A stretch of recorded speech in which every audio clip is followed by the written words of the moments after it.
Hello students, welcome back to my channel. তো আমরা পড়ছিলাম রাইডার্স টু দ্য সি। এর আগের পার্টে আমরা দেখলাম যে বার্টলে তার বাড়ি এসছে এবং সে এই গ্যালওয়ে ফেয়ারে যাবার জন্য তাড়াতাড়ি করে রেডি হচ্ছে। আর তার সে গ্যালওয়ে কনেমারা থেকে যে একটা নতুন দড়ি নিয়ে এসেছিল সেটা সে নিয়ে যাবে। আমরা দেখতে পাচ্ছি হল্টারের জন্য নিয়ে যাচ্ছে, কিন্তু তার মা তাকে বারণ করছে নিয়ে যাওয়ার জন্য। এখানে তার মা আসলে চাইছে যে সে যেন না যায়, তার কারণ ওয়েদারের অবস্থাও খুব ভালো নয়। আর সে তার অলরেডি প্রায় পাঁচটা সন্তানকেই সে হারিয়েছে ওই সমুদ্রে। তাই সে তার যে শেষ সন্তান তাকে সে যেতে দিতে চাইছে না। সে ভয় পাচ্ছে যাতে তার এই শেষ সম্বলটুকু, তার এই শেষ সন্তানটুকু যেন ওই সমুদ্র কারণে হারিয়ে না যায়। তো চলো দেখা যাক, দেখি যে বার্টলে অবশেষে গেল কি গেল না। চলো শুরু করা যাক। বার্টলে beginning to work with the rope. বার্টলে দড়ি নিয়ে তার কাজ করতে আরম্ভ করলো, মানে সে যাচ্ছে। I have no halter the way I can ride down on the mare. সে বলছে যে আমার কাছে কোনো হল্টার অর্থাৎ লাগাম নেই। মেয়ার মানে হর্স, যে আমি ঘোড়াটাতে মানে ঘোড়ার জন্য আমার কাছে কোনো লাগাম নেই। And I must go now quickly, এবং আমাকে খুব তাড়াতাড়ি যেতে হবে। This is the one boat going for 2 weeks আর বিয়ন্ড ইট। এই একটাই মাত্র বোট বা নৌকা বা জাহাজ যাই বলে না কেন আছে, যেটা 2 সপ্তাহ বা তারও বেশির জন্য যাবে। And the fair will be a good fare for horse's, I hard them saying below. আমি তাদের বলতে শুনেছি। বিলো মানে কি? বিলো হচ্ছে যে আমরা আগেও দেখেছি যে সবসময় এরা বিলো বলে বা ডাউন বলে। এটা মানে হচ্ছে যে সমুদ্রকে বলা হচ্ছে। তো আমি সমুদ্রের ওখানে কাউকে বলতে শুনেছি যে এই গ্যালওয়ে ফেয়ারটা ঘোড়া বিক্রির জন্য খুব ভালো। অর্থাৎ এখানে good some of money say income করতে পারে, এই কথাই বলছে। সে একজন রেসপন্সিবল পার্সন। তো সে চায় যে তার ফ্যামিলি যেন ভালো করে থাকে, সে ফ্যামিলির জন্যই ইনকাম করছে, তার ফ্যামিলির জন্যই সে নিজের জীবনটাকে উৎসর্গ করে দিচ্ছে। মরিয়া, it's hard thing they will be saying below if the body is washed up and there's no man in it to make the coffin. বলছে যে যদি তার দেহটা ভেসে আসে, কার দেহ? মাইকেলের দেহ, তাহলে কেউই থাকবে না তার কফিন বানানোর জন্য। And I after giving a big prize for the finest white boats you had find in Connemara. অর্থাৎ বোটস, বোটস মানে আমরা আগেও বলেছি যে বোটস মানে হচ্ছে যে কাঠ।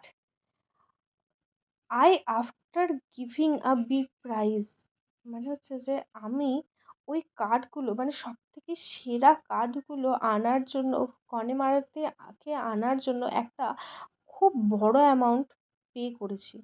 C looks at the boats, সে সেই কার্ডগুলোর দিকে তাকালো। Bartley, how would it be washed up, কী করে বডিটা ভেসে আসবে? And we after looking each day for 9 days, and a strong wind blowing a while back from the west and south. বলছে যে কি করে ভেসে আসে বডিটা? আমরা 9 দিন পর্যন্ত দেখেছি, এবং একটা জোরালো হাওয়াও তাকে ওয়েস্ট অ্যান্ড সাউথ,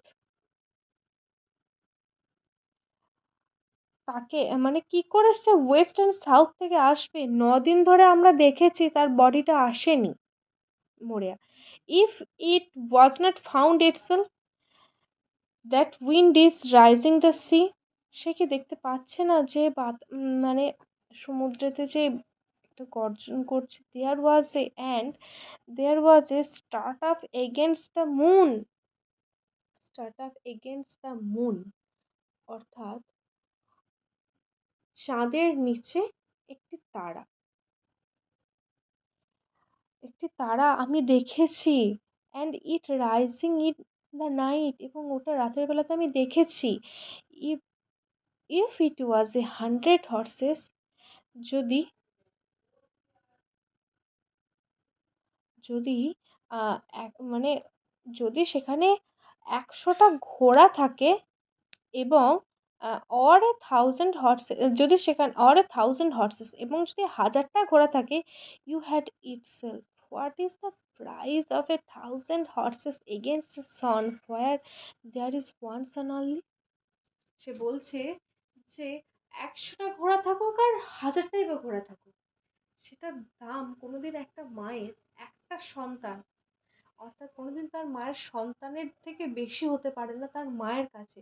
এবং যখন তার কাছে মাত্র একটাই সন্তান আছে, সেক্ষেত্রে তার মায়ের কাছে কোনোদিনই 1000টা ঘোড়ার দাম বেশি হতে পারে না। আচ্ছা, এই যে চাঁদের নিচে একটা তারা, এই যে কথাটা বলছে, আমাদের কাছে যেমন এক শালিকটা হয়, মানে এগুলো আমাদের মনে বেঁধে গেছে যে এগুলো খারাপ। এক শালিক যেমন হয়, তারপরে হচ্ছে যে তোমার আহ, বিড়ালের রাস্তা কেটে দিলে যেটা হয়, ওদের কাছে ঠিক তেমনই ওরকম একটা ওরকম একটা ঘটনা বা ওরকম একটা খারাপ ইনসিডেন্ট হচ্ছে যে যদি তারা কোনোদিন রাতে একটা চাঁদের নিচে তারা দেখে, তো তারা এটাকে খুবই অশুভ মনে করে, এবং তারা মনে করে যে তার পরের দিন সকালে কোনো দিনই কাউকে বাড়ি থেকে বেরোতে দেওয়া উচিত নয়। তাই সে বলছে যে আমি ওটা আগামীকাল রাত্রে দেখেছি। তো সে চাইছে তার সন্তান অর্থাৎ বার্টলি যেন কোনো মতেই না সে গ্যালওয়ে ফেয়ারে যায়। বার্টলে ওয়ার্কিং এট দ্য হল্টার, অর্থাৎ সে হল্টার অর্থাৎ লাগামে কাজ করতে করতে একটু ক্যাথলিনকে বলছে, let you go down each day, তুমি রোজ সমুদ্রে যাবে, and see the ship earner jumping in on the rye. Rye কি? রাই হচ্ছে যে তাদের ওখানে মাটি যেহেতু ভালো নয়, নোনা মাটি, তো এক ধরনের নিম্ন প্রকারের শস্য তারা চাষ করে থাকে। তাই বলছে যে সেই সিপ অর্থাৎ ভেড়াগুলো যেন ওই রাই ক্ষেতের মধ্যে না লাফালাফি করে। And if the jobber comes, আর যদি জবার্স অর্থাৎ মিডলম্যান আসে, you can sell the pig with the black feet if there is a good price going. অর্থাৎ সেই যে আমরা কালো পাযুক্ত পিগটার কথা শুনছিলাম যে দড়িটা খাচ্ছিল। তো বলছে যে তাহলে তুমি তাকে জিজ্ঞাসা করবে, যদি তুমি এই পিগটার জন্য ভালো দাম পাও, তাহলে তাকে বিক্রি করে দেবে। তো জবার্সটা আসা মেনল্যান্ড থেকে, তারা এখান থেকে কম দামে বিভিন্ন জিনিস কেনে এবং সেটা মেনল্যান্ডে গিয়ে আরো চড়া দামে বিক্রি করে। তো তারা রাই চাষ করে। আর এখানে দেখতে পাচ্ছ যে একটা ওমেনিস, তো ওমেনিস সিম্বল আমরা আবার পেলাম কি? Black feet. ব্ল্যাকটা আমরা জানি যে একটা অশুভ আমরা বলতে পারি। তার আগেতে আমরা পেয়েছি কি? চাঁদের নিচে একটা star up against the moon, এটাও একটা ওমেনিস সিম্বল। আচ্ছা, মরিয়া, মরিয়া কি বলছে? How would the like of her get a good price for a pig? সে কি করে জানবে যে একটা পিগের জন্য কোনটা একদম ঠিক প্রাইস? আজকের পার্টে এতটাই। তো আমরা বাকিগুলো পরের পার্টে আছে।